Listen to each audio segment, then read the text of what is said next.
Hi everyone, my name is Molly Silliman. I'm the librarian for the South Carolina Historical Society, and I'm here today in the Society's museum, which is currently closed, but we wanted to give you a peek inside the museum if you're stuck at home and want to learn something new. I'm here today in Gallery 1, which is where we tell the story of people who first came to what would become South Carolina, both free and enslaved, as well as the story of people, native peoples that were already here. And I wanted to share with you today a pamphlet that really shows the efforts that were taken early on to try to convince people to come to South Carolina.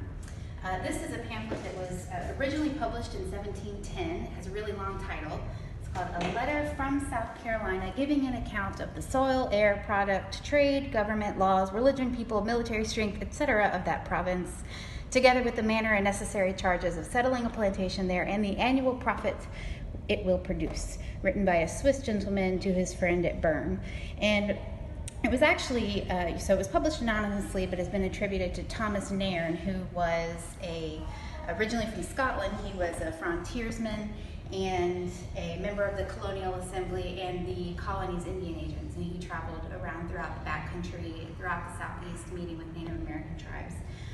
And throughout that, managed to publish this letter here, in which he describes life in South Carolina, and throughout is really emphasizing the potential wealth that could be made, primarily through agriculture. So he talks about the fertile soil in South Carolina, talks about different crops that can be grown, and he really also illustrates the early dependence on enslaved Africans in use for labor throughout the colonial South Carolina. He also kind of tries to spin some of the negative aspects of life in South Carolina, like the heat in the summer months.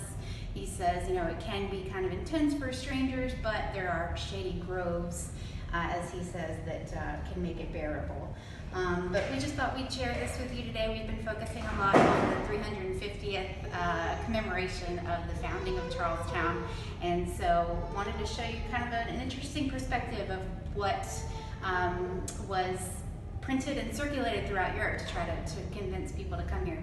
This particular copy in the Society's collection is another edition. This is the 1732 edition, so it was popular. It was republished several times, and was really just an interesting example of what convinced some people to come to South Carolina. So thank you so much. We hope you all are staying safe and well, and thank you for watching.